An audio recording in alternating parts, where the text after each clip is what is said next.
everybody, have you ever felt pressured to be happy like all the time? Maybe you've heard phrases like, just be happy, and hey, why aren't you smiling more? It's as if happiness is the only acceptable emotion. But the reality is that being happy all the time isn't what makes us human. We all experience a range of emotions, and that's okay. When I was in high school, I was a theater kid. I acted, I danced, I sang, and when it was time for the fall musical, I decided that I was going to get the lead, okay? I practiced, I put on the perfect outfit, I was so ready, I went in there and I crushed it, okay? I basically came out of there signing autographs. I was ready to be the lead in the musical. A couple days later, they put up the signs of who got what part, and lo and behold, I did not get the lead. I got a different, less exciting part, and it crushed me. I went straight home, I ran to my room, I threw myself dramatically on my bed, and I cried. And a few minutes later, my mom came up and I was kind of preparing myself for her to say like, that's okay, work hard, you'll get it next time, or hey, maybe the lead will get sick and you'll get to do it, or something like that, but that's not what she did. She sat next to me, she put her hand on my head and just let me cry. And sometimes when you're feeling negative emotions, that's what you need. And this is what we're going to talk about today, giving other people the space to feel. If I'm honest, I'm not sure that I would have reacted the same way that my mom did, to just sit there and, well, just be. That's tough. A lot of times when someone is feeling all kinds of emotions, we have other ways that we tend to respond. We avoid. Sometimes I don't know if my friends want me to show up or to back off, so I tend to just stay away. I say I'm just giving them their space. But sometimes I'm just ignoring them until they feel better, if I'm honest. Sometimes this is more about me than it is about them because I don't know what to say. I don't know what to do. I'm incapable of sitting in the awkwardness, so I just stay away. Here's another one. We try to fix. The truth is we care about the people in our life, right? So when they're upset, we want them to not be upset. So we try to say the right thing or do the right thing to make all the pain go away instantly. But not only is that not the way emotions work, it sometimes makes things worse. Think about this. Have you noticed how society often sets happiness as the ultimate standard?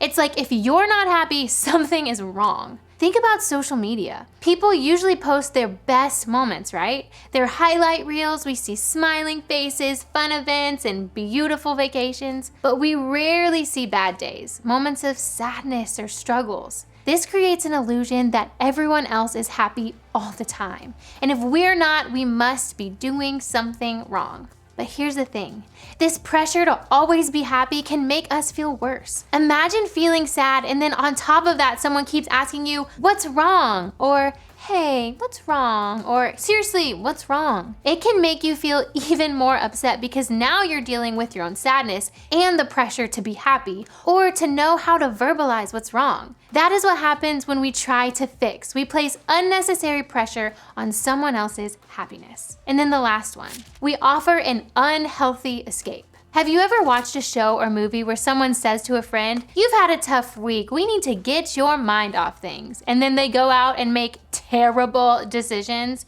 It's irrational, right? But sometimes that's what people do in real life as well. They offer something to numb the pain and take someone's mind off of their emotions. The problem is that doesn't help anyone process and work through their emotions. In fact, it usually creates more problems than whatever caused the negative emotion in the first place. I'll give you an extreme example. Let's say that you go through a difficult breakup and your friend says, hey, I see that you're hurting, let's go out and get drunk tonight. Well, not only will your heartache still be there when you wake up in the morning, but you'll have regrets and probably a hangover. Trying to escape this way doesn't take away the pain, it brings more pain with it. Instead of avoiding, fixing, or offering an unhealthy escape, I want to offer another way. And to talk about that, we're going to look at two people who loved the people around them better than anybody: the Apostle Paul and Jesus. For some of the first Christians who lived in the ancient city of Rome, they were dealing with a wide range of emotions. These early Christians faced intense persecution and challenges.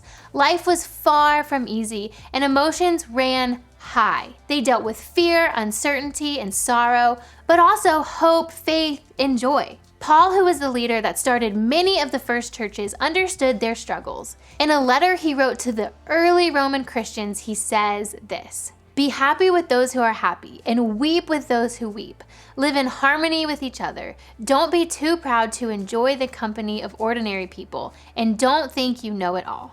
Paul's words were not just instructions, but also a reflection of his empathy and understanding of their daily experiences. He encouraged the church to embrace and support each other's emotions fully. He was telling them that it's okay to feel a range of emotions and that they should be there for each other through all of them. Paul's life was an example of being there with people in the midst of their emotions, loving, supporting, and encouraging them. And so was Jesus' life. One of his friends named Matthew records this interaction. As Jesus and his disciples were leaving Jericho, a large crowd followed him. 2 blind men were sitting by the roadside, and when they heard that Jesus was going by, they shouted, "Lord, Son of David, have mercy on us." The crowd rebuked them and told them to be quiet, but they shouted all the louder, "Lord, Son of David, have mercy on us." The disciples have zero interest in interacting with these blind beggars. That would be too messy and emotional. And if I'm honest, I can be the same way sometimes. But Jesus was all for it. Jesus stopped and called them. "What do you want me to do for you?" he asked. This is huge. Jesus started by asking a question. When it comes to our friends who are hurting, this is a good place for us to start as well. Maybe they wanted food. Maybe they wanted money. Maybe they wanted social acceptance. Or maybe they wanted forgiveness. "Lord," they answered, "we want our sight." I absolutely love what happens next. Jesus had compassion on them and touched their eyes. Immediately they received their sight and followed him.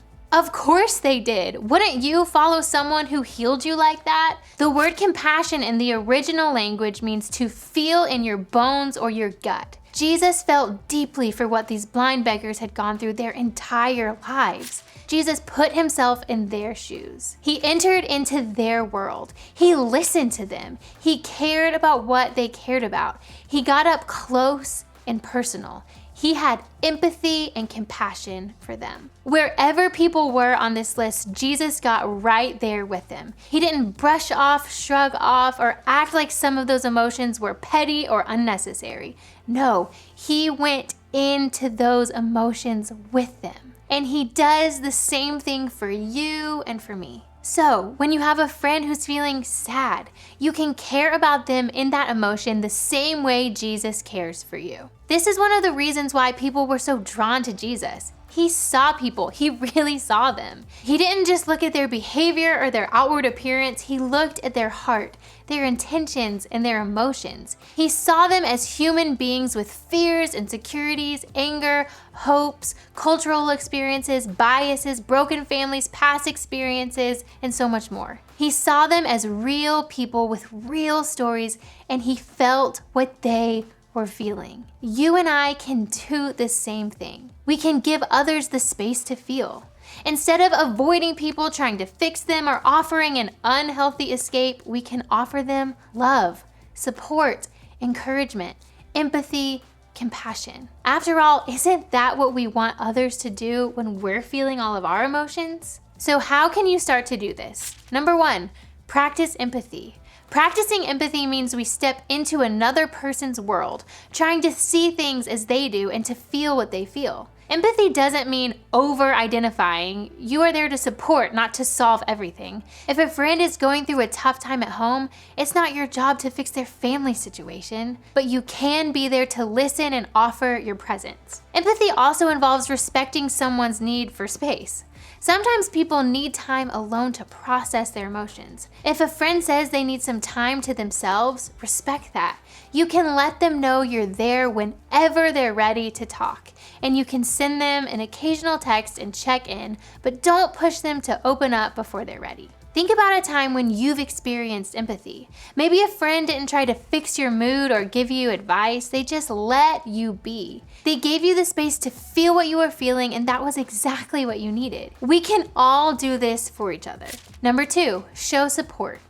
Consider how you can create a supportive environment for those around you. This might mean being more thoughtful about the words you use. Try not to use phrases that dismiss or minimize someone's feelings, like "it's not all that big of a deal" or "you're overreacting." Instead, use language that validates their experiences, like "I can see why that would upset you," or "that sounds really tough." Imagine a friend comes to you feeling really upset because they failed a test. Your first instinct might be to say, "It's okay, you'll do better next time," or "Don't worry, it's just a test." While these are well-meaning, they sometimes make the person feel like their emotions are being dismissed. Instead, you could say, "I'm really sorry to hear that. It sounds like you're really feeling disappointed right now." This shows that you're acknowledging their feelings without trying to fix them. Number 3. Pray for others. You can pray for your friends, and then you can pray for them again.